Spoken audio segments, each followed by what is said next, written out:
He's a tough street-fighting lawyer with the highest ratings for honesty and integrity. He's here to answer your legal questions and get you the help you need. You're listening to The Legal Lowdown with your lawyer, Joe Ingram of Joe Ingram Law. Joe Ingram has more than 20 years' experience fighting for his clients here in the state of Alabama. Joe's focus is criminal defense and family law. You don't have to face your legal issue alone.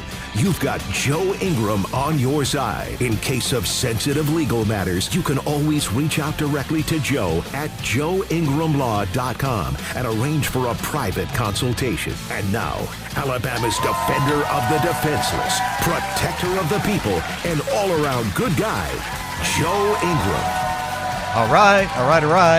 You're listening to the Legal Lowdown with Joe Ingram, your Alabama lawyer on WERC 105.5 FM in Birmingham, WBHP up in Huntsville, and WRTR in Tuscaloosa.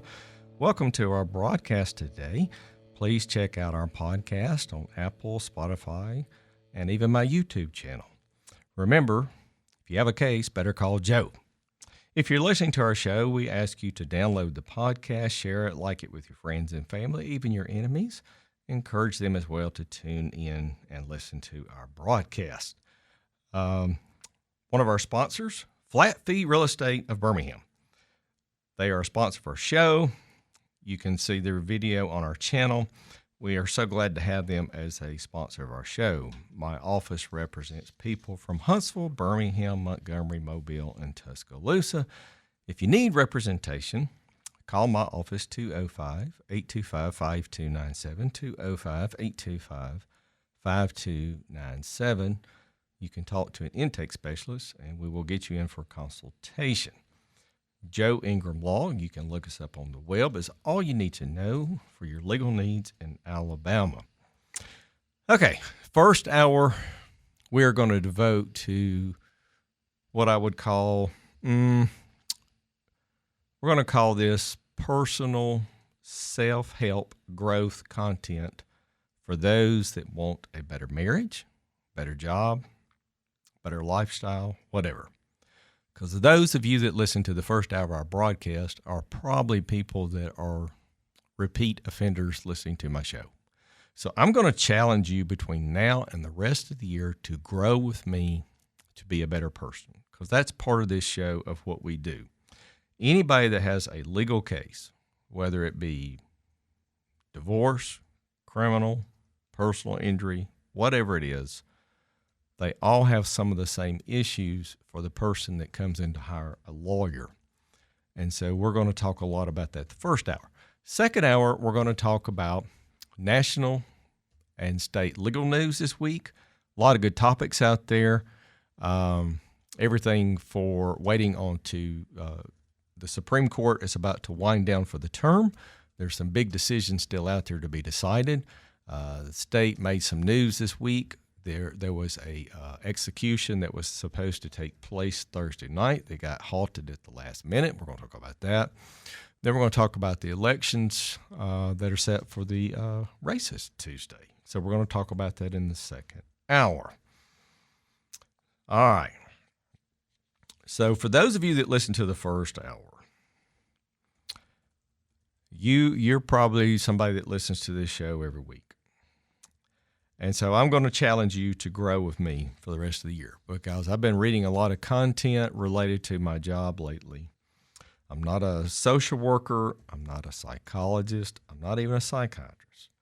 But I read enough content and I read enough material that I can spot signs, clues, and issues after my first meeting or consultation with you. And I can see what's going on behind the legal issue as well. Okay. We talked about this last week about women, how by 2030, how the number of people that are females that want to be married or have children. I've got another statistic for you today.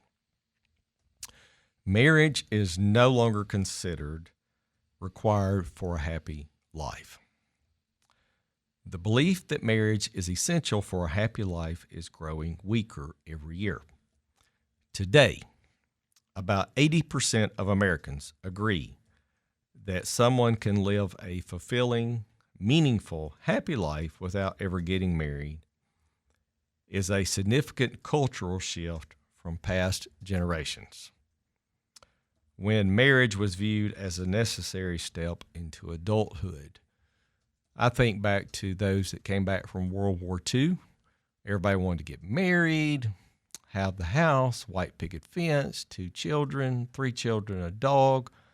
That was the American dream. And the husband worked and the wife stayed home. That's all changed. That's all changed. From 2019 to 2023, the share of women who say marriage isn't important for fulfilling life jumped from 31 to 48%. That's a 17% jump in statistics for women. Pew Research did a poll. 1 in 4 Americans, that's 25%, over 40, has never been married. The highest rate on record. People aren't rejecting love. They are simply rejecting the idea that marriage is a necessity to having a happy life and a commitment. And I actually interviewed 2 new clients this week, both of which had never been married, and they were both over 40. So that's 100% for me, 2 for 2 this week.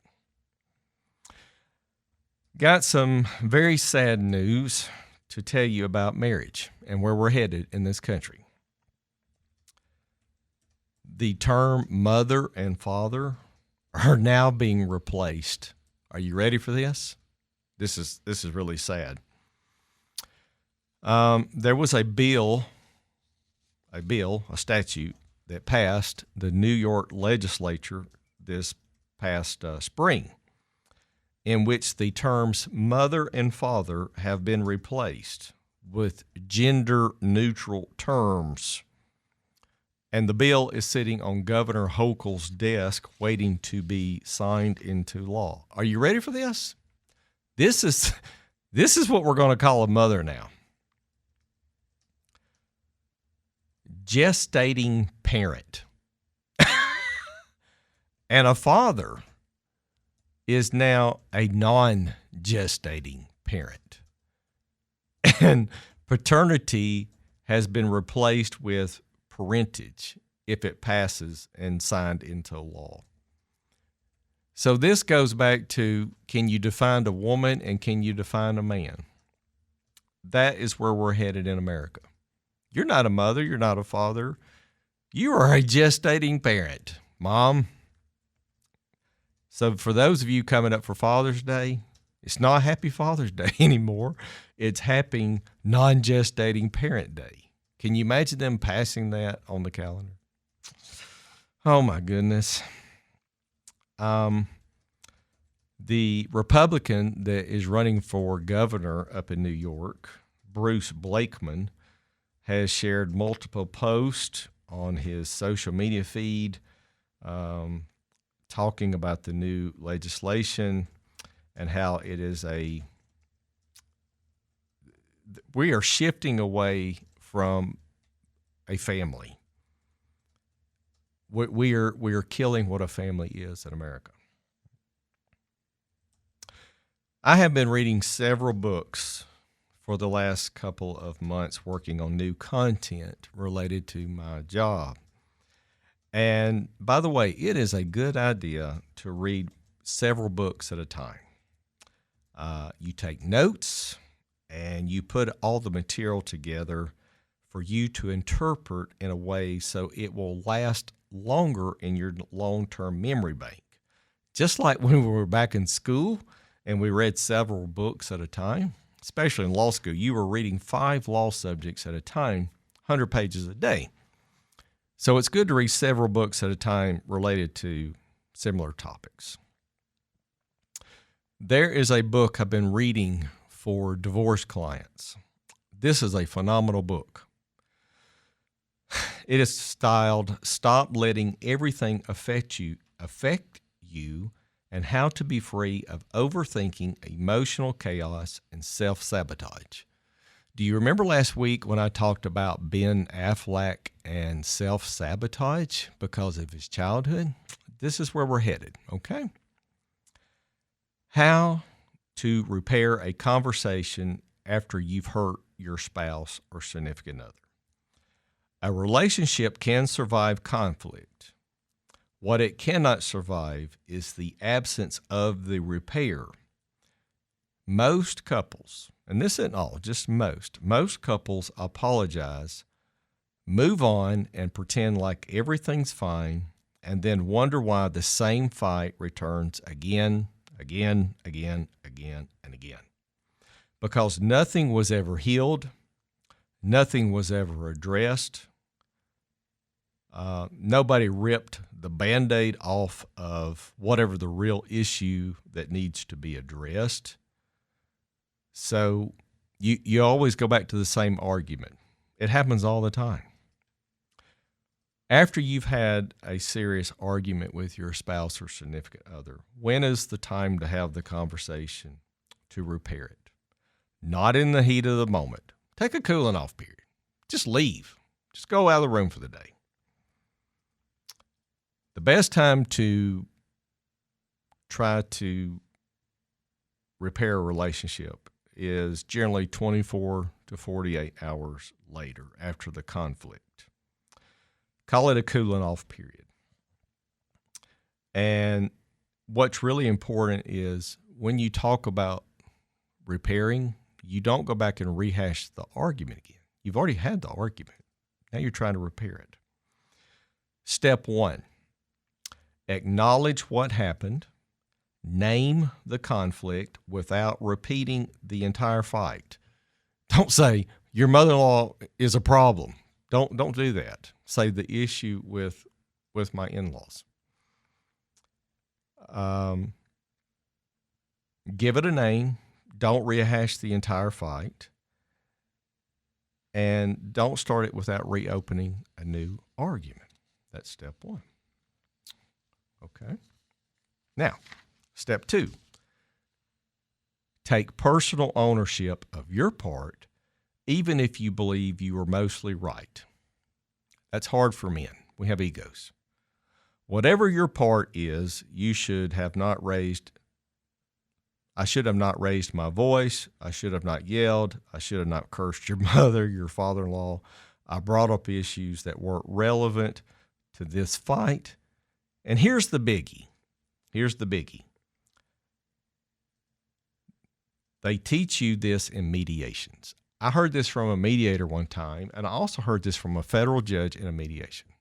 One of the greatest federal judges I ever met. Anytime you apologize, do not apologize and say, but. Here's why.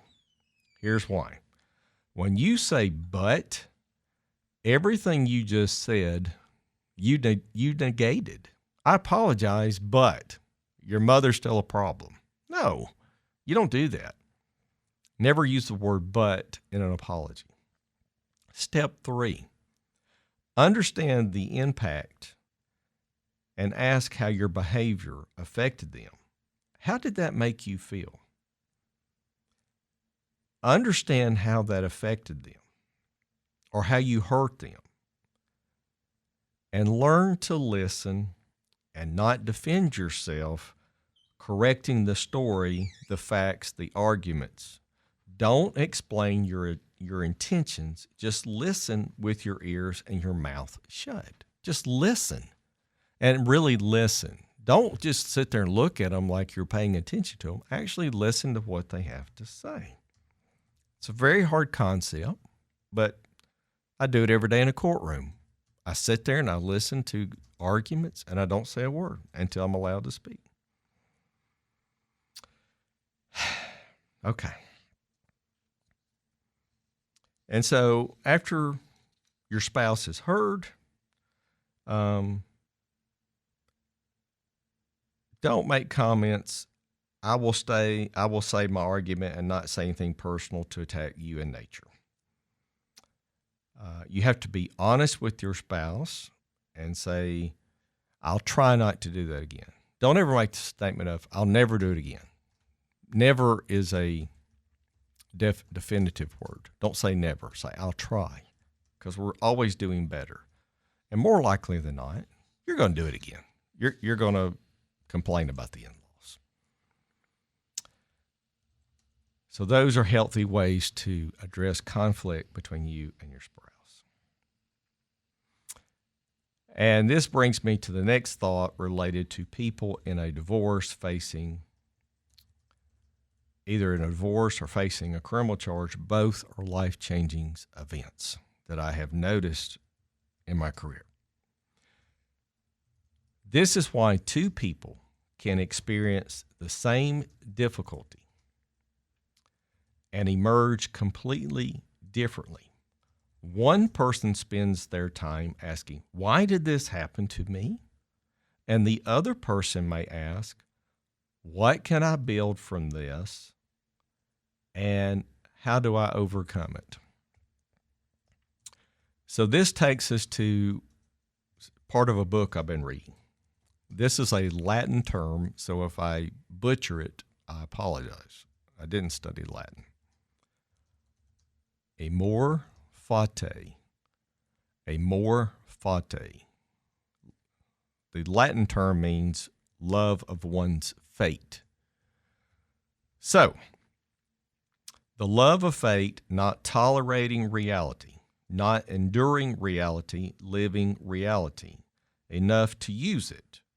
And the worst part, many people spend decades waiting for a better hand of cards, if you will, while never fully playing the one you've already been sitting in front of. You don't like the cards you're handed, so you blame the rest of your life on the cards in front of you. Play the cards that you're dealt in front of you. One of the hardest Stoic questions is this: if someone else were handed your exact life, your hardships, your failures, your circumstances, your disadvantages, would they build something greater from it than you have? The Stoics, and this goes back to the term, amor fati, are far beyond the famous phrase itself.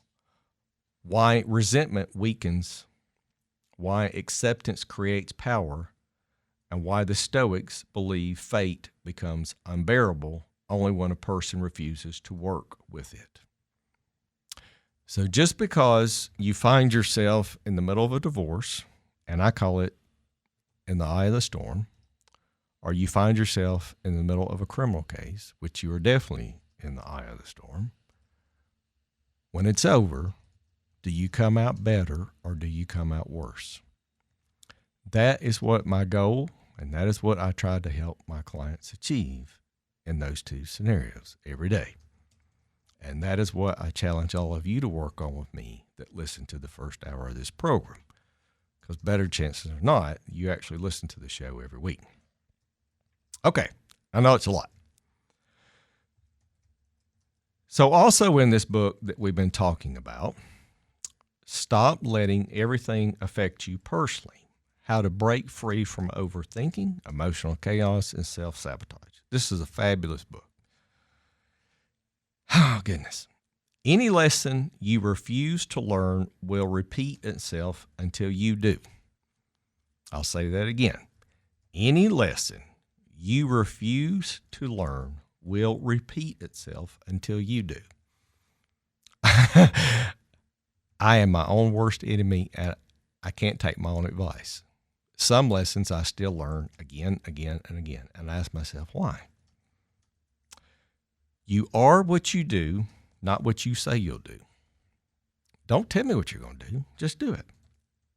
Ships that wait for the perfect winds never sail. Well, Joe, I wanted to start this business. Well, Joe, I wanted to go do that, but the timing wasn't right.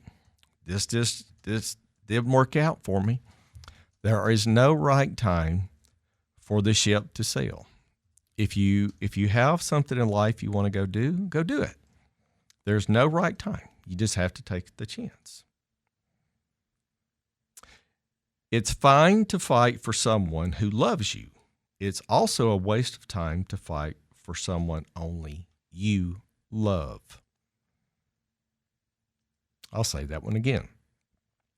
It's fine to fight for someone who loves you. It's also a waste of time to fight for someone only you love. You can't make someone love you. If they don't, let them go. It's a luxury to have zero health problems. Thank those of us that don't have health problems, how lucky we are. Keep every stone they throw at you. Your enemies keep every stone they throw at you, because one day you get to throw them all back. You've got castles to be built. Nobody works harder than a person who hates asking people for anything. Nothing is scarier than avoiding your full potential. I'll say that one again. Nothing in life is scarier than avoiding your full potential. And none of us are living up to our full potential, me included. Do not be scared to start over. You might like your new story better. For those of you going through a divorce, I had someone this weekend, and they were back and forth. Joe, should I do this? Do I not do this? Should I do this? I gave them that line.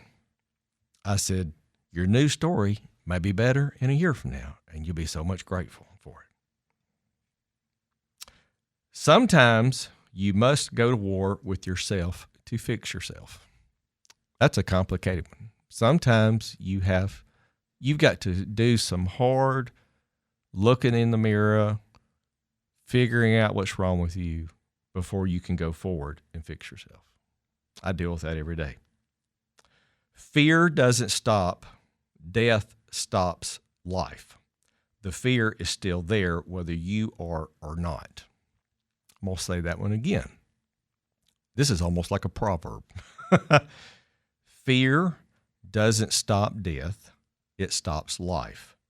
The fear is still there whether you are or not. What that means is you can't go through life afraid to make a decision, whether it's a divorce, fighting a criminal case, filing that plaintiff lawsuit, starting a new business. You cannot be afraid to make a decision in life. And guess what, folks?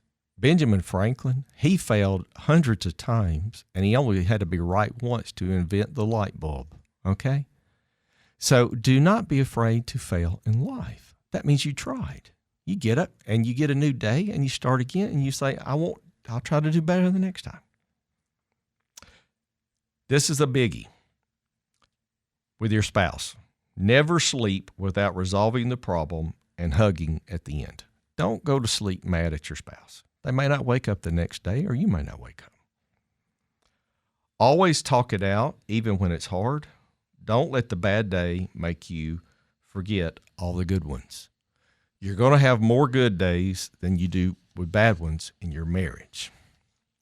So that's some of the content I've been working on. See how good this is. This is self-help, self-growth. I want you to be a better person. I'm going to challenge you to be better in the next year with me. And we're about to go to news and weather in a break, and I don't want to start the next subject. We're going to finish talking about some self-help stuff the second hour, the bottom of the first hour. Then the second hour, we're going to do national news and state legal news. There's some big topics out there. State Supreme Court issues. Elon Musk, SpaceX, went on the stock exchange Friday. I think he's going to be a trillionaire. A lot of people are going to be millionaires overnight. I think the stock price is going to start out roughly $135 a share. So there's a lot of good stuff going on in the month of June. And stay with us. And when we come back after news and weather, we're going to do some more self-help, self-growth stuff. We'll be back. Thank you.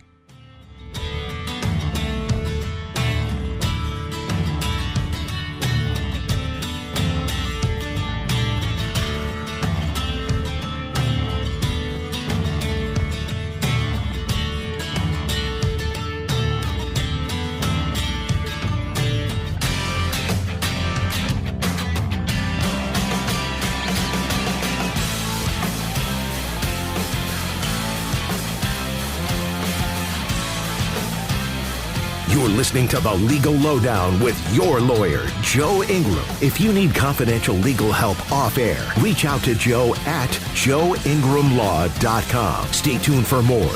Joe will be right back after this break for news and weather.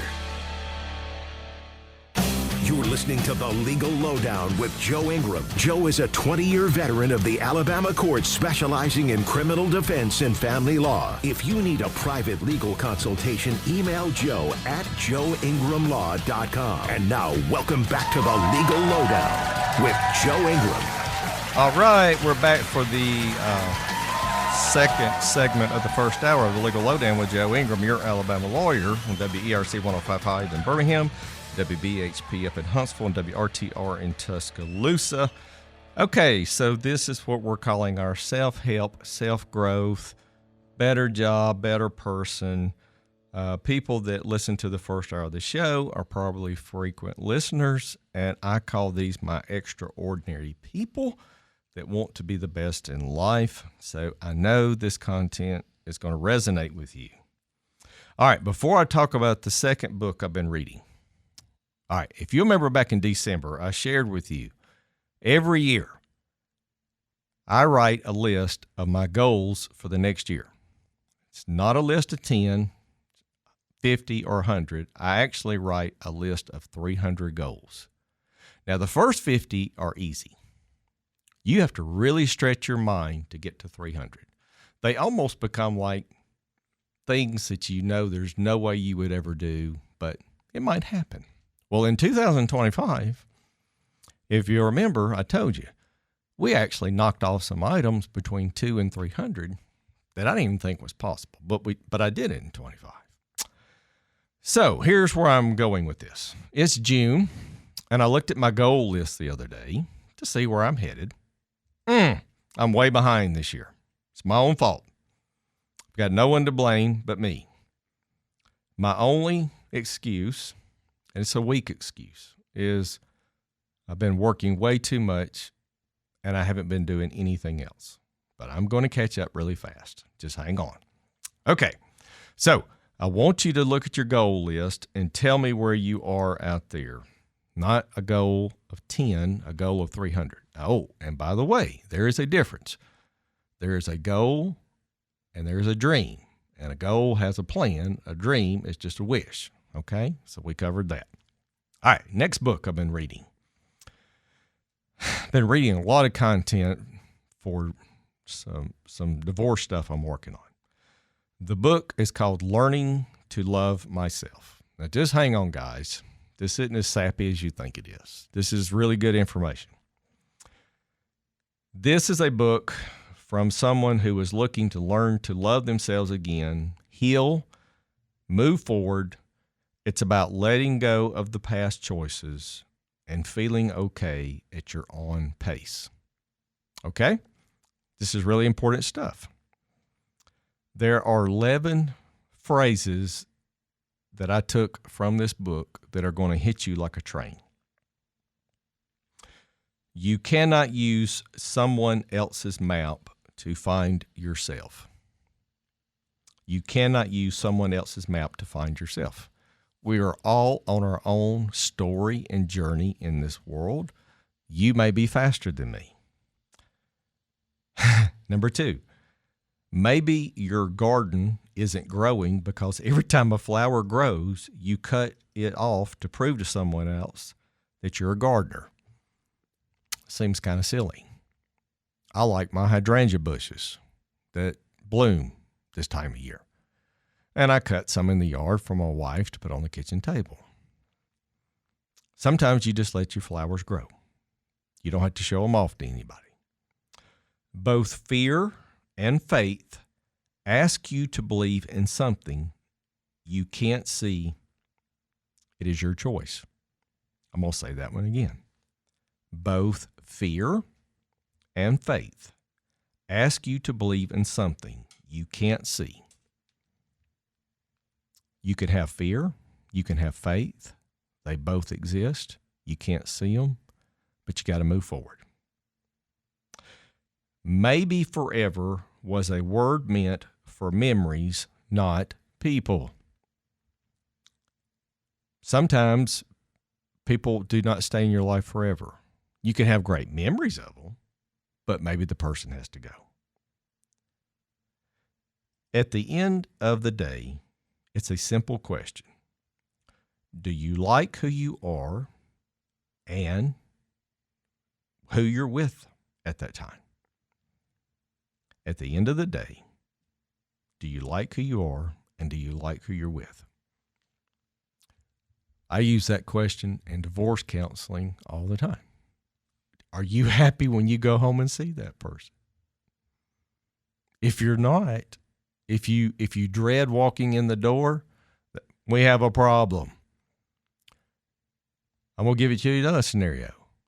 If you have that job and you sit in your car and you go, oh, it's 7:58, I got to walk in the door, you have a problem.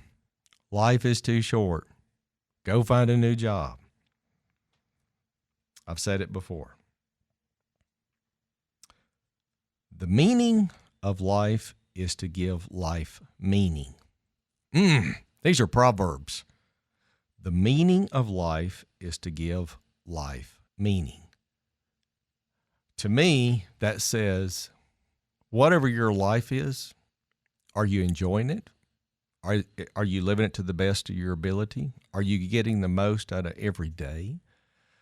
Because guess what? You only get so many days to wake up and be above ground. Nobody's lived twice, to the best of my knowledge. You're not coming back. You get 24 hours a day. I wake up every day and I say, I want to be better than the day before. That is my goal every day that I get up. I believe that and I say it and I live it. This next one's really important. If you are persistent, you'll get it. If you're consistent, I'll say it again. If you are persistent, you'll get it. If you are consistent, you got to be persistent every day. There's going to be days that doors are going to be shut in your face. Not everybody is going to buy your product on day one, but you got to keep selling your product and you got to promote yourself when nobody else does. Okay. If you're grateful, you'll attract more of it. Have you ever been around people that suck the life out of you? Have you ever been around those people? Kind of like in-laws. Just kidding. You get around these people and they're downers. The goal for me is to find people. I want to be in a circle of people, of 4 people that are smarter than me, that I learn from all the time. If you're the smartest person in your group, you are in the wrong group to grow. Find a new group of people that challenge you to make you better every day. Okay. That's a tough one. Hope I don't get in trouble when I get home. Okay, next one. I know it's heavy, but it will pass. Also, note, it will pass, but it is heavy. That sounds like a digestive problem. I know it's heavy. The problem is heavy, but it will pass. The divorce will pass. You will move on. You'll wake up in a year from now and you'll have a better peace of mind. And note, it'll also be heavy. These are proverbs. I should be writing these. Or you can find these on Chinese fortune cookies if you don't believe them at all. John's over there laughing. A fresh start isn't always a new place. It's a mindset. A fresh start isn't always a new place. It's a mindset. Every day that you wake up is a new mindset. You got to be better than the day before. Every day in our lives is a fresh start to get up, to thank God you are above ground, and you're going to be different than you were than the day before. However long you're on this earth, you only get so many of these to get it right. And the older you get, I've said this before, the faster the days go by. We're already in June. Isn't it strange, yet magical, and seemingly random how people come across your path one day and mean something to each other, even though you don't see that person all the time. I'm going to give you an example. I have a friend, and we went to graduate school together. And the first day of graduate school wasn't the best way to meet. Let's just put it like that. And we actually became really good friends. I don't talk to this person every day. I hadn't even talked to this person since March. But when we talk, we pick right back up where we left off. We became great friends. We started running together. By the way, this person's 12 years younger than me, and I beat him running one time 10 miles. We go down the Coosa River canoeing together, sometimes in the summer twice. And yes, that's coming up because we've had the rains, and the Coosa River should be up now. So people come along in your life for a season. That doesn't mean they stay forever, but you don't also lose touch of those people on your journey. They're just there for that moment in time. It's amazing how many lives we all touch and affect, even if it's just for a short period. And I have clients that I've represented. I had somebody send me a letter the other day that I represented 10 years ago, and they just wanted to update me on their life.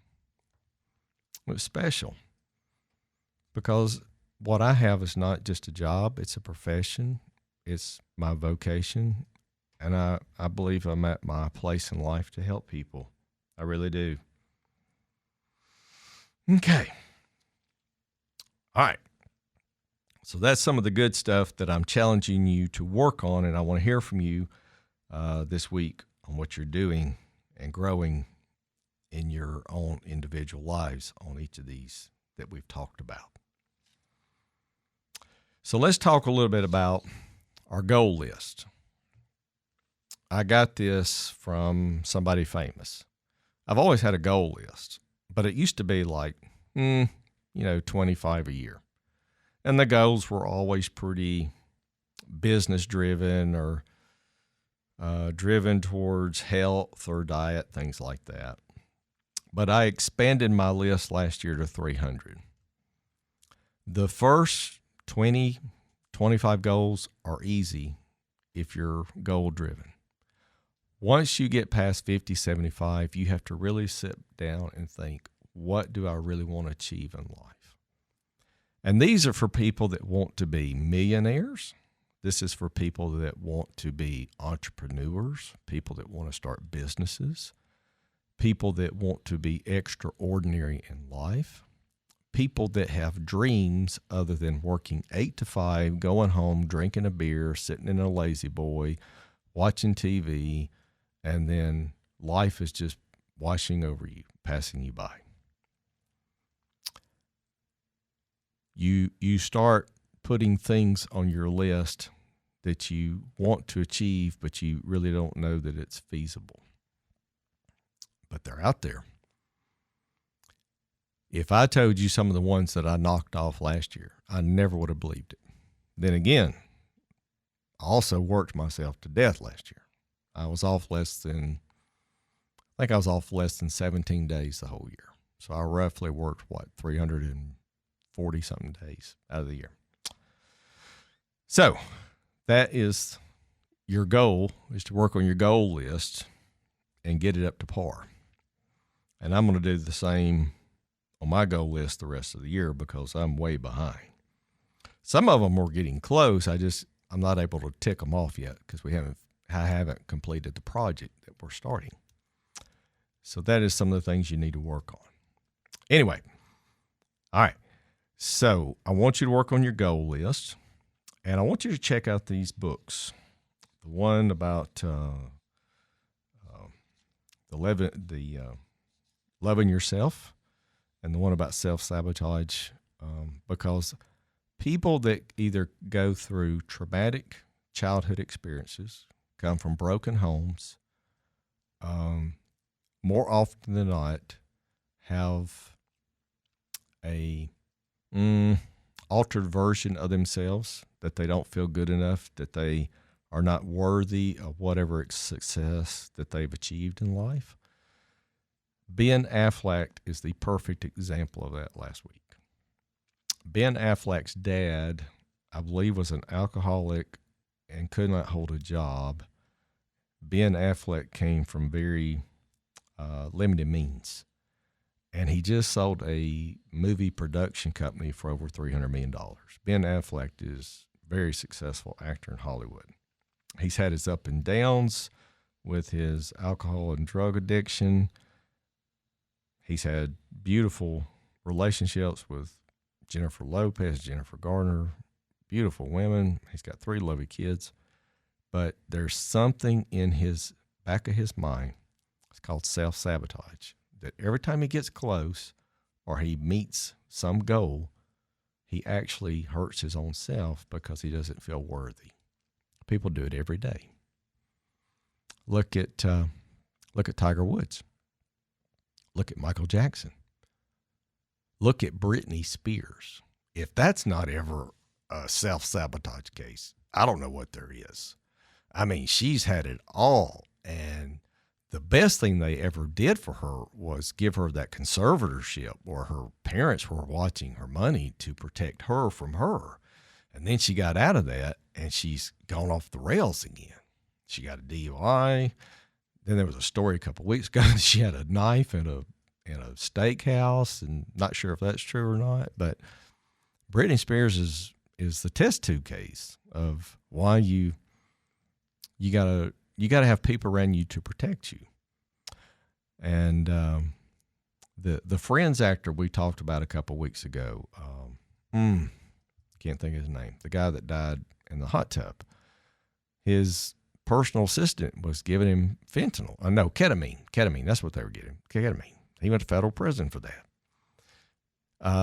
So all of these examples are about self-sabotage and not feeling worthy or good enough and protecting yourself from yourself when you actually reach some level of success, whatever that is in your life. Okay. All right. So now we're going to get to some legal news for the next part of the show. Okay. This is the time of the year when the Supreme Court winds down their term. June 30 is when the Supreme Court winds down.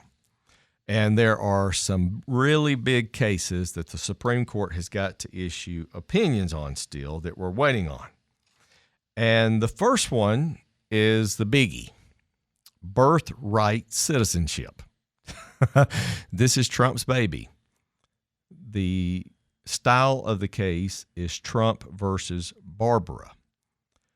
And Trump has long maintained that the Constitution does not guarantee birthright citizenship for babies born on U.S. soil and of parents that come here and are here either illegally or on a visa. And so at the beginning of his second term, he issued an executive order related expressly to this issue about birthright citizenship. And it has now worked its way through the courts. And they had oral arguments. I am going to predict, even with the majority of conservative judges, most of them are strict constitutionalists. I do not believe that Trump's going to win this fight.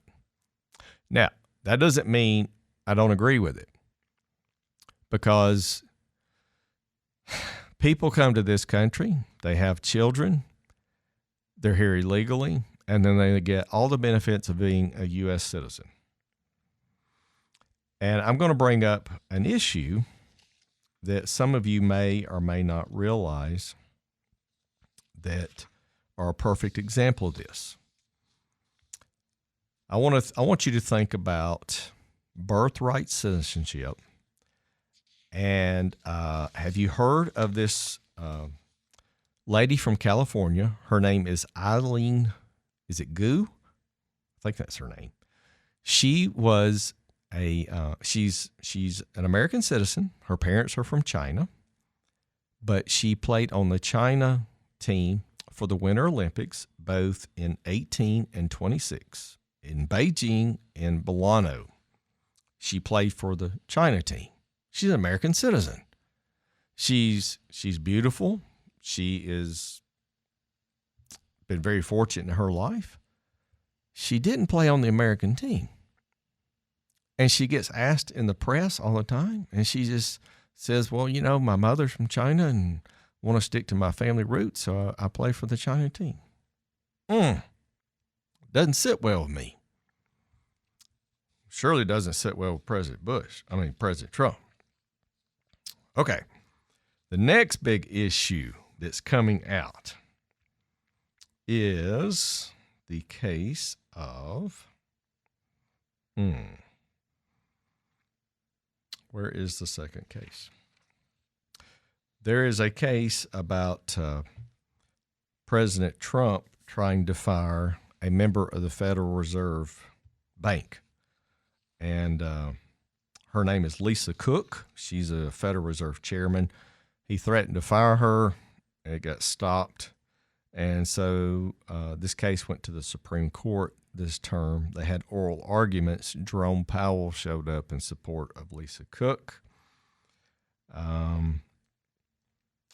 He tried to remove her without cause. I think there is a chance that the Supreme Court may give him a win on this one. Now, it's going to upset the banks, the economists, the business leaders, because then they're going to say, well, if a president can fire somebody at the Federal Reserve, which is supposed to be neutral, above politics at all, then he can control the financial markets. But if the president has the ability to appoint a Fed chairman, then why does he not have the same power to fire a Fed chairman or somebody on the Federal Reserve Bank? So on this one, I say the court may give him a win. I think he wins this one. May be wrong, but we're going to find out here in 2 weeks. The next big fight with the Supreme Court, it involves the case of related to trans bans in sports. The case is titled Little versus Peacocks and West Virginia versus BPJ. That's just the initials of the person involved in the case.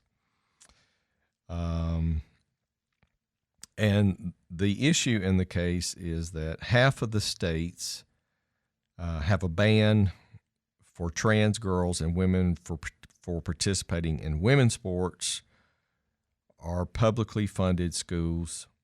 The issue before the court are 2 cases in one involving varsity competition at colleges and universities, and the other involves sports and high school sports. Of the bans say that the laws are needed to prevent athletes who are assigned sex at birth, meaning a man says now that she's a woman or a woman now that says she's a man. Those that are against the trans ban believe that this discriminates based upon sex and a violation of federal law and the Constitution under the Equal Protection Law. I guess they're arguing under the 14th Amendment.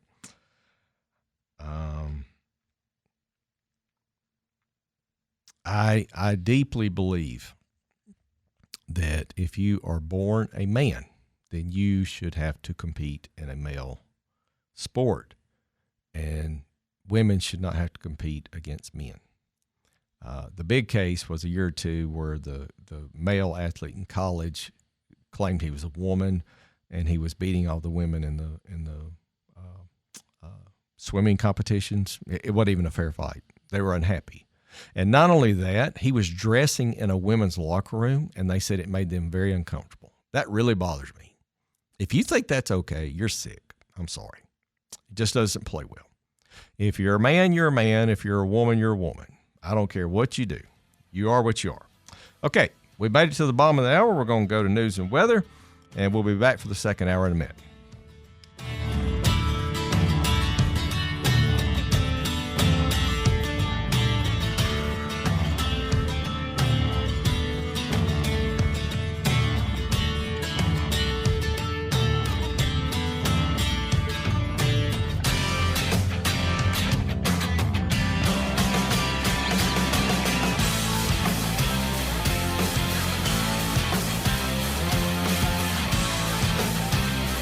You're listening to The Legal Lowdown with your lawyer, Joe Ingram. If you need confidential legal help off air, reach out to Joe at joeingramlaw.com. Stay tuned for more. Joe will be right back after this break for news and weather.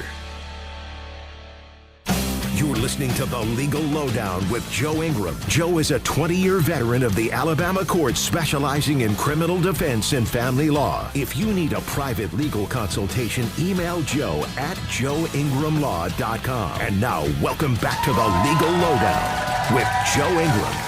All right, we're back for the second hour of The Legal Lowdown with Joe Ingram, your Alabama lawyer on WERC 105.5 in Birmingham, WBHP up in Huntsville, and WRTR in Tuscaloosa. This is the second hour of our broadcast. Thank you for tuning in and listening to our show. Okay, we've been talking about some national legal topics. There are some Supreme Court cases that we're still waiting on to come out here in the next 2 weeks. They usually roll these decisions out on Friday, by the way. Don't know why. They just do that. Maybe because some people are not paying attention on Friday. But, okay, one of the next big cases that the Supreme Court has got to decide this term is related to election balloting. And the case is Watson versus the Republican National Committee. 29 states count at least some ballots that arrive after Election Day, and that includes ballot for overseas people or people in the military, as long as they are postmarked on or before Election Day. I believe this decision just came in the other day. I haven't had time to read it in full, but I believe the decision just came in because it was a Mississippi case. And the argument is that ballots that arrive late violate the Constitution. It gives states the right to run their own elections. The Trump administration and the Republican Party take the opposite position. They maintain under federal law that elections has to happen on Election Day. Anything that happens after that is not a part of the election. Go look at the test case right now out in California of the governor's race and the mayor's race. Isn't this funny how this is still going on? They were counting ballots, and then finally they said, we got enough. We're good. I saw a news story this week about harvesting ballots. It's a weird concept, but let me give you this example. Let's say I'm a Democratic person working for the DNC, and I call you up and I say, hey, you going to vote? No, I don't want to go down and vote today. Hey, I will come out to your house. I'm going to help you prepare your ballot, and then I'll take it and go turn it in for you. How about that? That make you happy? Oh, sure, come do that. Then I don't have to leave to go vote. That's called ballot harvesting. How do you know that somebody doesn't change your ballot when they turn it in? And get this. Guess what you can vote with out in California the other day? Do you know you can vote with a gym membership card? Are you kidding me? They had this article I read had something like 35 different pieces of identification that you could use to vote with. What's wrong with just a driver's license or an ID card? I mean, gym membership cards? Are you kidding me? I fully believe that a lot of illegals are voting out in California, and they want it that way because they want to keep the governors in power. The governorship in California has been Democrat since Arnold Schwarzenegger in 2008 or 2006. It's been a long time that the Democrats have been in power out in California, and they want to keep it that way. So, anyway, the next case that has got to be decided by the Supreme Court is related to the deportation of illegal immigrants. And this case is a little hard to explain, so just bear with me a minute. Congress enacted a temporary protected status law in 1990 to allow fully vetted eligible migrants to live and work legally in the U.S. with the following provisions. If they cannot return safely to their country because of a natural disaster, armed conflicts, or other conditions. Since the law was enacted 36 years ago, every president, both Republican and Democrat, has allowed it except for President Donald J. Trump. He tried to kill it in his first term. It didn't work. He came back in the second term and immediately entered an executive order related specifically to that. He's identified 17 countries whose migrants that fall under this temporary protected status that he is seeking to eliminate. 13 of those countries from that list involve migrants from Haiti and Syria.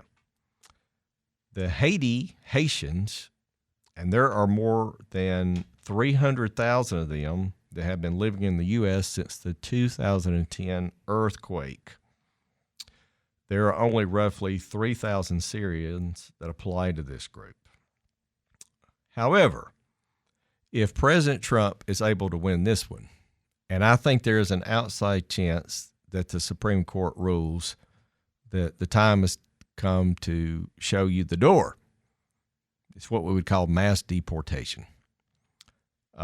If Trump wins this one, then load up the planes come July 1st. You're going back to Haiti. You're out of here. So I hope he wins this one. But those are the big issues that are still to be decided by the Supreme Court. So we shall see how they turn out. Okay. I want to go back to the transgender case just for a second.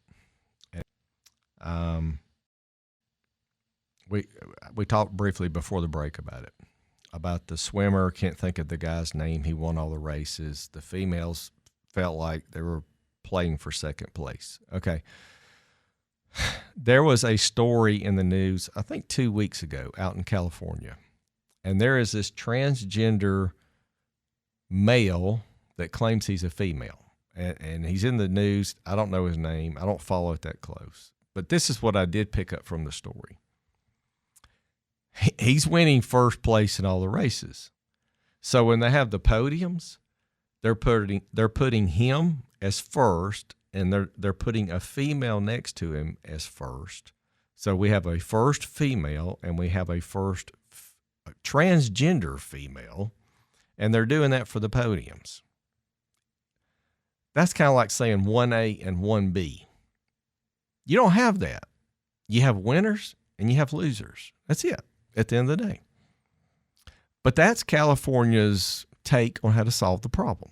We're going to let the transgender take first place, but then we're going to put a woman next to him to make her feel equally. That just doesn't make sense to me at all. It's not fair to women. And here's how I equate this. Okay. As a runner, I run in the 50 age bracket. Okay. All right. Well, the next race I have, I'm going to run in the 70 age bracket. How about that? If you can pick your gender, why not pick your age? That way I would win first in my age bracket. Now, I'm not going to do that. I'm just not going to do that, okay? But that's the equivalency. If you can pick your sex, then why not pick your age for an age bracket in a race? It's the same example. There is another case I forgot to mention before the Supreme Court related to digital privacy. This case is about the constitutional test regarding whether police can use geofence warrants to compel companies like Google to search millions of users for the location histories to catch suspects. We've talked about this a little bit in the past when we do like cell phone forensic searches. What you can do, and I'm not the best to explain all this, but you can look at a phone and determine what cell phone tower it was tied to at the time of the call. So you can eliminate people that were in the area for a geo area to determine who may have committed the crime. I've said this before, and I'll say it again. I'm not opposed to this new law. It's just technology catching up with the times. And it's making it harder for people to commit crimes and get away with them. It's no different than everybody having security cameras and Ring phones at their house. If we can have that, then we should be able to use the technology that we have to find people or eliminate people in an area that may or may not have committed a crime. So I think the Supreme Court will allow this to happen and the warrants to be used and compelled on Google to provide the information. There is also a gun rights case before the Supreme Court this term that is tied to whether concealed carry laws and federal bans that restrict gun ownership for individuals who use marijuana.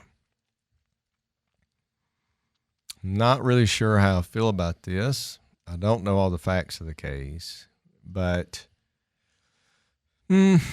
let's just say that you got a medical marijuana card in the state of Alabama that we just put out there last week. It's now legal. And you got that medical marijuana card because you claim you have post-traumatic stress disorder. Okay. Do we really need you out there with a firearm? I don't know. I just asked the questions. I'm going to go no there. If you are using marijuana and you identify yourself with a medical marijuana card, I don't know that you need to have a firearm. That protects the public and also protects you. That's kind of how I see that one. I don't think you need to have a gun. And that also makes me think about Hunter Biden. He was a drug addict. He had all these drug issues, and then he had a firearm, and he threw it in a garbage can up in, was it Delaware or Pennsylvania? And he got charged with that federally, and he got convicted. And then his father gave him a pardon, wiped away all his federal convictions. Oh, and he also got convicted in California for tax fraud and tax evasion, by the way, and that one got kicked away too. And just in case you haven't paid attention to the news in the last week, guess what? The story's out. Hunter Biden thinks he's going to run for president in 28. He's making the rounds. The DNC's not happy about it, but he's out there. He thinks he's going to carry the mantle for his daddy. I still say, because I saw another story when I got off the broadcast last week. I picked it. Rahm Emanuel is the dark horse for the DNC candidate. He is the true deal. He's run a national campaign. He's been the chief of staff for President Obama. He's got all the connections. He's smart. He's intelligent. He knows the issues. He knows what he's doing. And I think Rahm Emanuel is going to announce in January of 27 that he's running for the DNC presidential candidate. I said it here first. Go put your money out. You might win. All right. Now we get to the good stuff. This is the fun stuff. You ready? Socialism has come to America, and younger generations are falling for it, just like in other countries, the Soviet Union, Cuba, Stalin, Mao, all these countries that it didn't work because they're either not educated or they don't want to get a job and they don't want to work. Oh, my goodness. There was a movie in 1991, Danny DeVito. Now, if you haven't seen this, just bear with me for a minute. It's called Other People's Money. Other People's Money. I use that term also to define my spouse. She is the spender of other people's money. I'm going to get in trouble when I get home. Okay. All right. Bear with me a second. Danny DeVito is a Wall Street tycoon. And every morning he gets up and he pulls up his computer and he finds the most weak company, if you will, meaning they are a cash cow, but they are a poor stock. And so he wants to buy the company and take it apart. There are people on Wall Street that do this every day, and they're very good at it. So he wakes up one day and he pulls up this company, and it is a company that makes wire and cable, and the industry is dying out. And so he starts buying up all the stock because he wants to buy the company. And through the course of the movie, the story is he falls in love with the lawyer that is the daughter of the owner of the company that he's trying to buy. And so they have a proxy fight for the shares of stock at the end. And he gives this wonderful speech, and you can go Google this on YouTube. Just go Google Danny DeVito as Lawrence Garfield giving his famous speech at the end of the movie. Okay? It's great. And he talks about how greed is good. And you buy stock in a company for one reason only, to make a profit or a dividend. That's the only reason you invest in a company. And so all these people want to keep the company because they love it. It's been a part of their family, but it's dying. And he says, look, let me sell this company. Let me take it apart. I'll make you more money in the value of your stock. Guess what? He wins the fight, and they vote to sell the company and take it apart. So that is where socialism starts. People in America believe that everybody can be taken care of from cradle to the grave. That is not true. That takes us to our buddy that I talk about almost every week now, Mandami. He believes that he needs to take everybody's property and divide it up and decide what everybody gets. They really believe that in so many ways in New York. And they are losing their tax base because the people that have money are either going to leave New York shortly or already have left New York.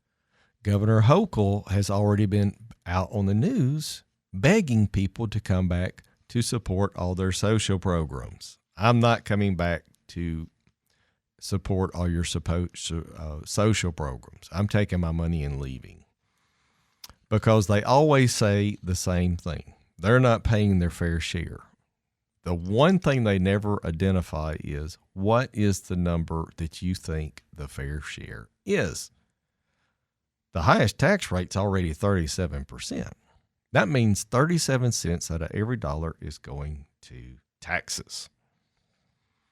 So those on the left and the elitist either want to smear or cancel Thomas Jefferson, George Washington, Ben Franklin, while singing in the praises of Lenin, Stalin, Marx, and Mao. Socialism is on our shores. It did not work in East Germany. It did not work in the Soviet Union. And Cuba is collapsing as we speak. And we may get Cuba before the end of Trump's term. I've said it before, I'm going to say it again. The Socialist Democratic Party of America wants to create nanny states. And they are doing this in other parts of the country as well now. It has moved on to Seattle, Washington. They just created a socialist mayor. And they're trying to do it also in L.A. The person that's running against, I think her name is Mayor Bass, that finished second in the primary, she is a registered socialist as well.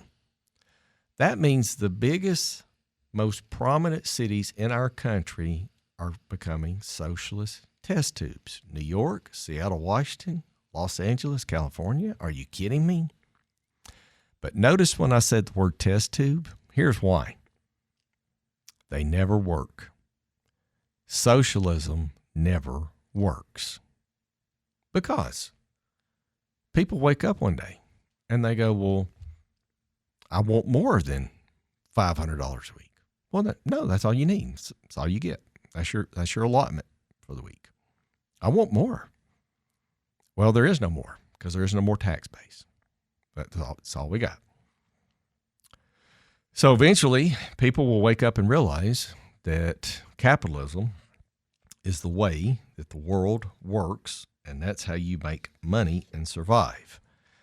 I would rather be in a caste system in India, knowing in India, if you are born poor, then you're going to die poor. If you're born rich, then you're going to die rich. I would rather know what I'm going to be than be a socialist in America and be told this is my lot in life and be happy about it and accept it. That's just my philosophy. Okay, the next story I want to talk about is a state case. There was supposed to be an execution Thursday night of Jeffrey Lee. We talked about this case last week. I am so disappointed with Judge Marks out of Montgomery. She is a Trump appointee. The case got sent to her, and we're going to talk about this case in the final segment. I got really strong thoughts about the death penalty in Alabama and the United States. I do not have a problem with it. Not at all. Not one bit. And maybe you have strong views as well. I have some friends that are huge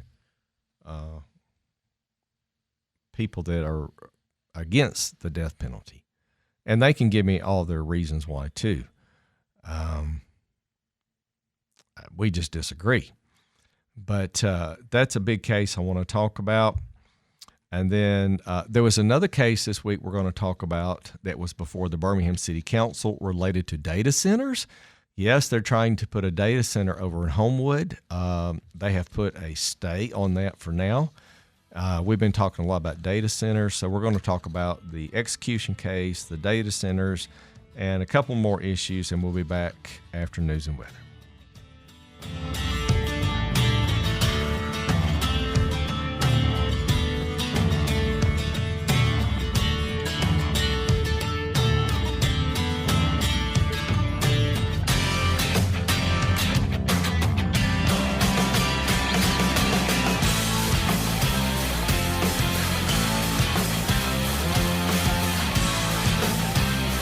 You're listening to The Legal Lowdown with your lawyer, Joe Ingram. If you need confidential legal help off air, reach out to Joe at joeingramlaw.com. Stay tuned for more.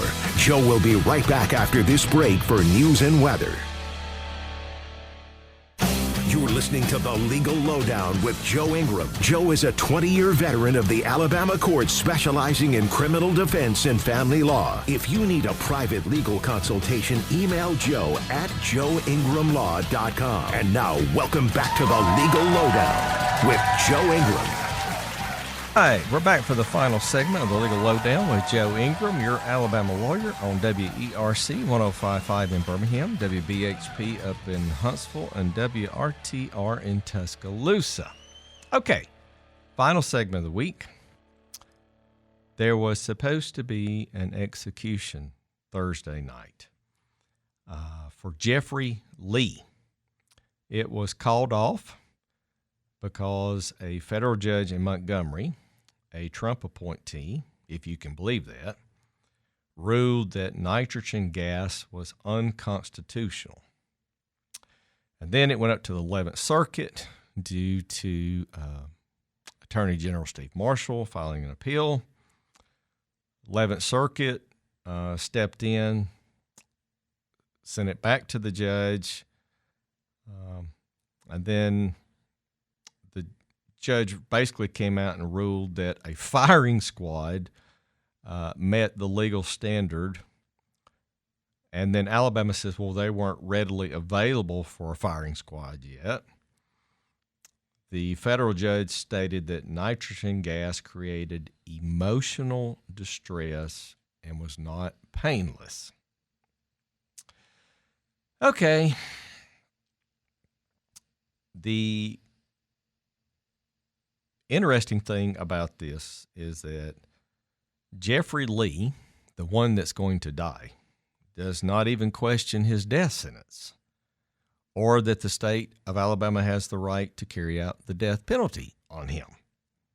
It's just the manner in which we impose the death penalty is what he's got a problem with.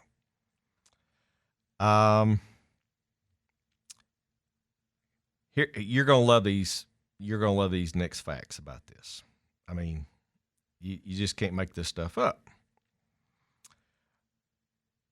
Kudos to Steve Marshall, who expedited it to try to carry out the execution.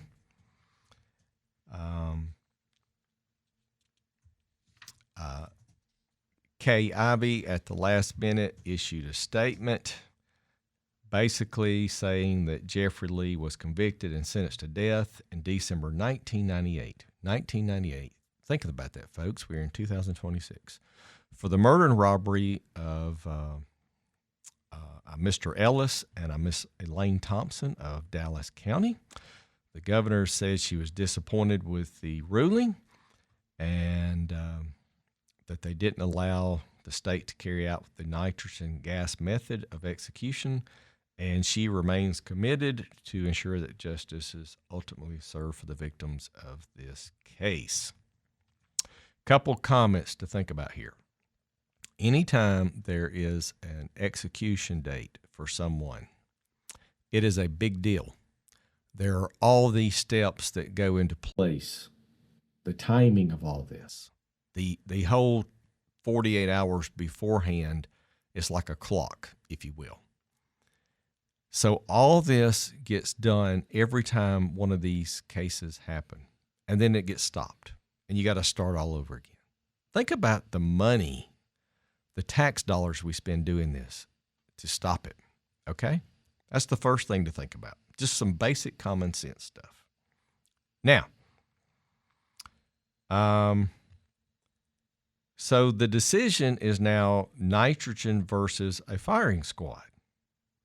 Or even Judge Mark said that she was okay going back with the electric chair. Yellow Mama is what we used to call it. Just cook them. We were doing lethal injection, and we had to stop that in 2018. It was a method of putting 3 drugs together in a mixture, if you will, to administer a sedation before the lungs stop, and then the heart would stop.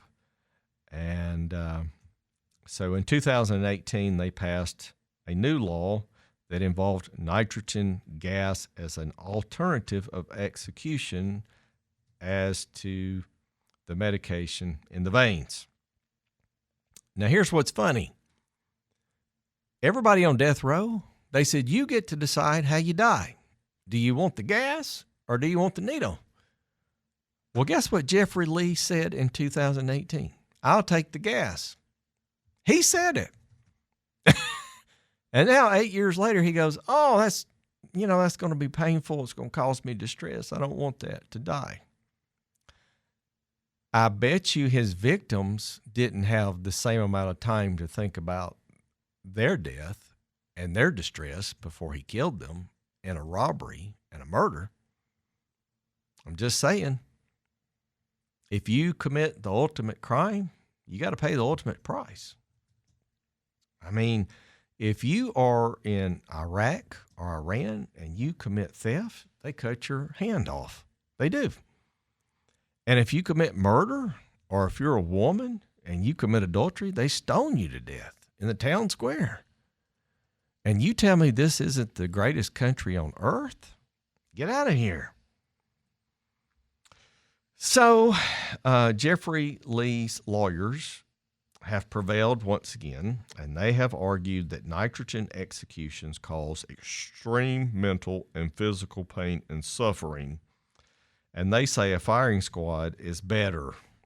Okay, well, just go get 3 people of the Alabama National Guard or 3 people of the Alabama State Troopers Association, put them on a wall, and that way, if there's 3, which one of them doesn't know they have the bullet in their gun? I'll fire the gun, shoot him, kill him, be done with it.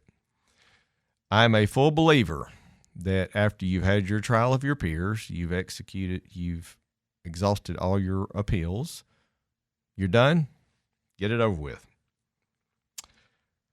But the appellate court had a problem with the 60 seconds or 180 seconds that Jeffrey Lee would have to count in his head thinking about dying by nitrogen gas. Can you believe that? There was a website set up for Jeffrey Lee and for his clemency. They talked about his childhood trauma, traumatic brain injury as a child, drug addiction, mental illness prior to the shooting. They claimed that he had an excellent prison record. Well, guess what, folks? You know why you have an excellent prison record in Alabama if you're on death row? If you're on death row, you're in a box by yourself. You're not in a barracks. So you're alone 23 hours a day.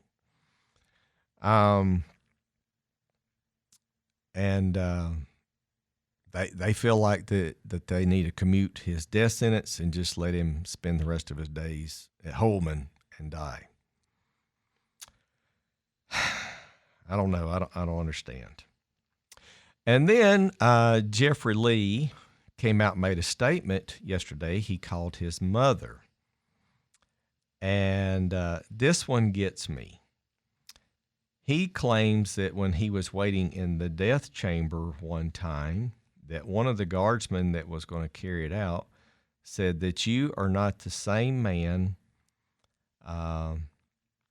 the cold-blooded killer that you were when you first came in here.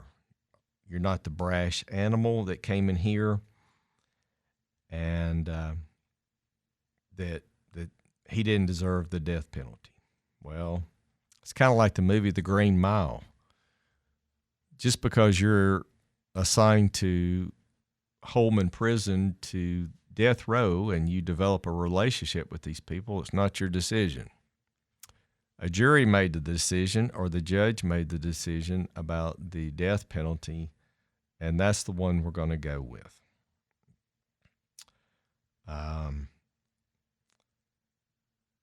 As far as the Eighth Amendment and cruel, unusual punishment, I have had the opportunity in my career. I've had one case related to the Eighth Amendment, cruel, unusual punishment. And I'll tell this story really fast. Had a client. He was at the Hamilton prison up in North Alabama for the aged and infirmed people in Alabama State Prison. And he signed up every day for sick call.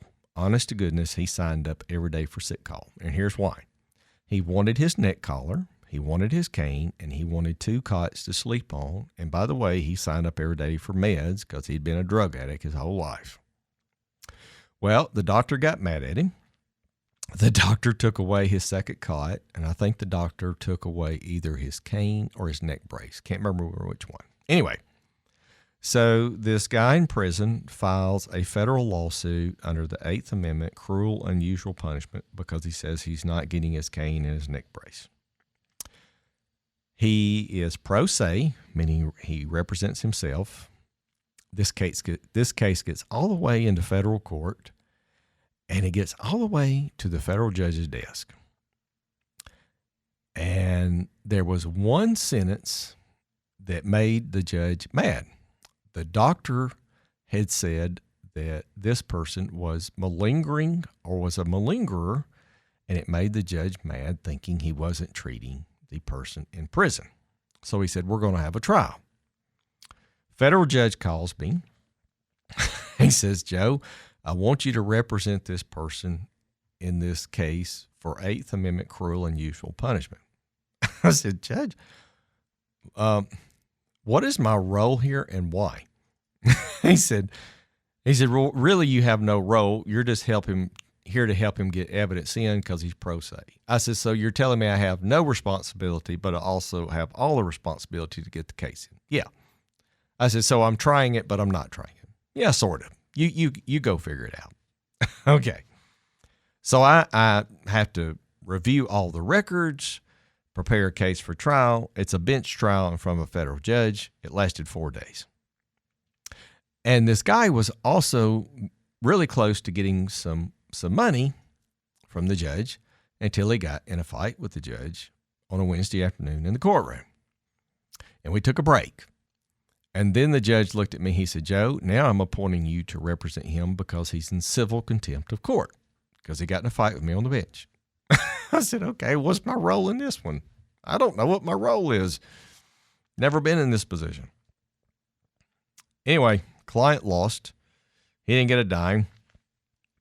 I spent 2 weeks of my life preparing for a trial that did not end well. All because somebody signed up every day for sick call, did not get their neck brace, second cot, and a cane, and pain meds because they were a drug addict under the Eighth Amendment, cruel and unusual punishment. There you go. That's my story for the day. Okay. We've talked a lot about data centers, and this company wanted to put a data center in over by the Homewood area, I think by the Wildwood area.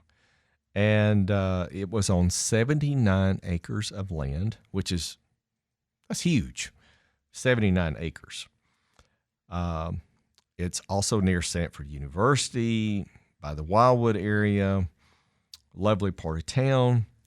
And so they had a hearing this week in front of the Birmingham City Council. And it was a pretty heated meeting, lasted a few hours. Birmingham approved new regulations for data centers on Tuesday this week. City leaders called for the addition to zoning policy among the strongest ordinances nationwide. The city council voted 6-3 to pass the data center ordinance after a nearly 5-hour meeting on Tuesday. 5 hours, they argued this. Zoning and planning staff presented their updated draft that will now apply to any future data center projects or developments. I've said it before, I'm going to say it again. Data centers take up lots of space, 79 acres. They take up lots of power. They take up lots of water. They do not supply jobs. You get some tax revenue for the data center. I equate this to all the big box retail commercial centers we have all over Birmingham that are sitting empty right now. At some point in time, and this may be way over my head, we're going to build these huge data centers, and as technology advances, they're going to say, we don't need 79 acres for a data center. Okay, well, what you going to do with what you just built other than tear it down? So, I understand we need data centers. I understand we've got to beat China. I'm all for that. I am. I'm all for progress. I'm just not totally convinced that this is the best use of land. And by the way, 79 acres over near the Homewood, Wildwood area, that's prime real estate. Maybe we're going to have to put these data centers back in the woods somewhere, back off of the interstate, something like that. When I worked for Alabama Power as an accountant, and I got put on the team to develop Southern Link, which was the two-way Nextel radios, if you will, in competition. And our goal was to build out the Southern Link company for Southern Company. We had huge fights all the time with municipalities about where we could put cellular towers because they were eyesores. In fact, there's one in Hoover near the interstate, and I can think of it right now. It's down there in Hoover, but it's also got, it looks like a pine tree. And we had to agree to do that. That was part of one of my projects because they said you can't have a cellular tower there, but we made it look like a pine tree, but it's right there off the interstate. If you know what I'm talking about, and John's shaking his head. Yep, I was part of that one. So that's what I'm talking about with these data centers. We're going to put 79 acres of some big concrete conglomerate. I don't know. I guess you wouldn't even put glass in it. It'd just be concrete and metal and fiber optics, and a lot of power to generate it. So this data center fight is going to be an issue for the next 10 years. I don't know what all the answers are. I'm not saying I have the issues or the answers. I'm just telling you, this is something we've got to think long and hard about and how to solve it. It's going to be there for a long time, that issue of the data centers. Okay, so we got about 5 minutes left. So elections are Tuesday, folks. We've still got some big races, so please go vote. If you don't vote, you don't have a right to complain. I think for lieutenant governor, I think Trump's going to help. So I guess that's John Wall. I'm going to make that prediction. The U.S. Senate race, I believe Barry Moore wins that race, hands down. For the Attorney General race, I believe that Catherine Robertson will carry the day.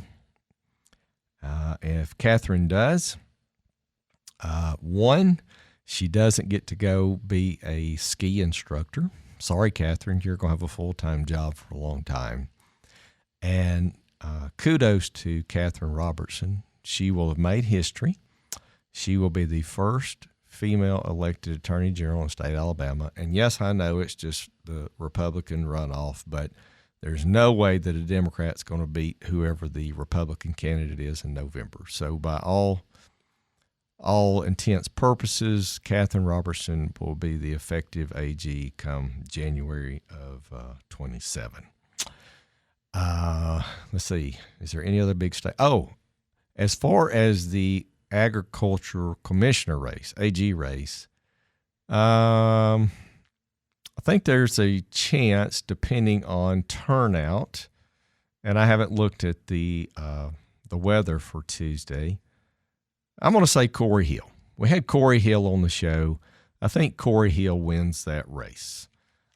If turnout is high up here in North Alabama, Corey wins it. If turnout is low, then the person down in Mobile, can't think of her name right now, I think she wins the race. Let's see. Is there any other big state races than those? I think that's all the big state races. Local races, there's some races up in North Alabama that are hotly contested. We have a judgeship in Shelby County that's up. Don't know anything about those. I think those are all going to fall under the friends and family turnout. I'm going to say turnout is 15%. That's pretty sad. But we're in the middle of June, and turnout for the primary was like less than 30%. So I'm going to say half of that for the turnout for this election. Anyway, so my parting thought for the week: if you weren't ready, you wouldn't have the opportunity. If you weren't capable, you wouldn't have the desire, meaning you have the opportunity today.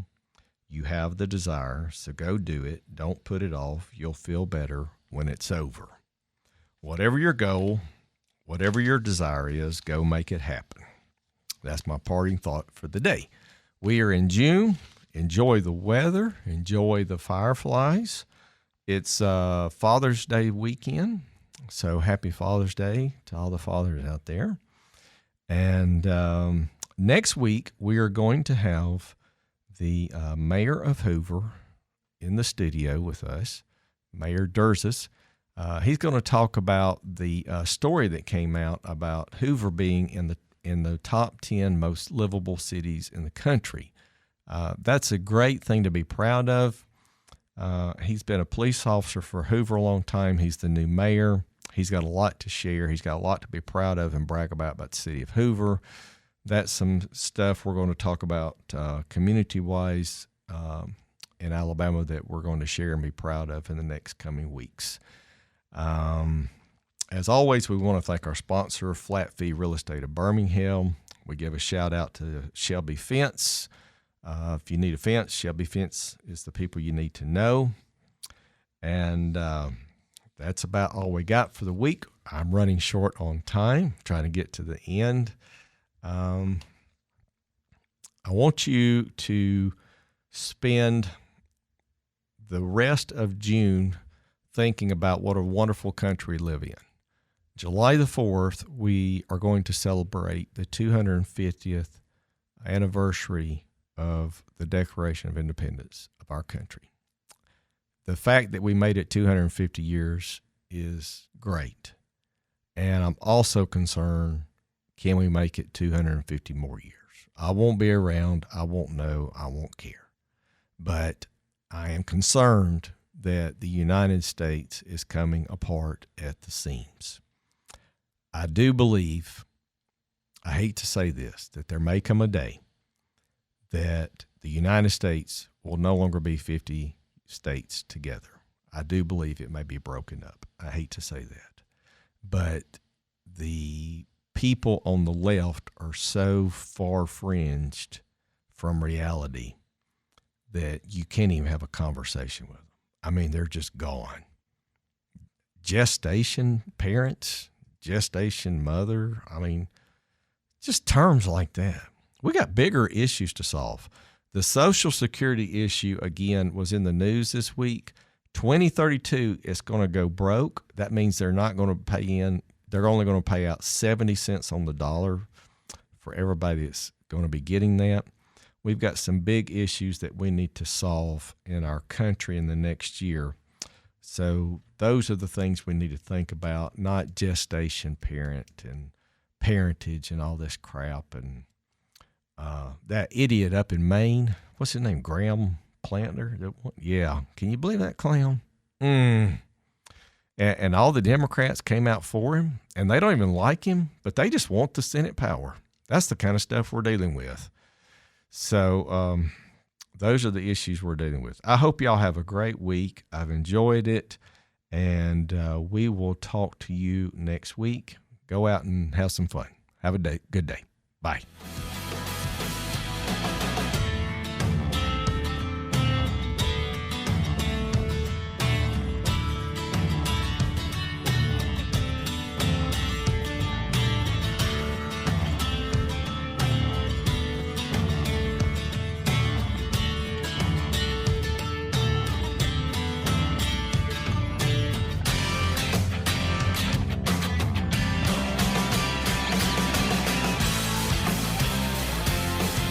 Thanks for tuning in to the Legal Lowdown with your lawyer, Joe Ingram of Joe Ingram Law. Don't forget to follow Joe's Legal Lowdown podcast on iHeart. If you need a private legal consultation, reach out to Joe on his website, joeingramlaw.com. Tune in again next Saturday for the Legal Lowdown with Joe Ingram. No representation is made that the quality of legal services to be performed is greater than the quality of legal services performed by any other lawyer.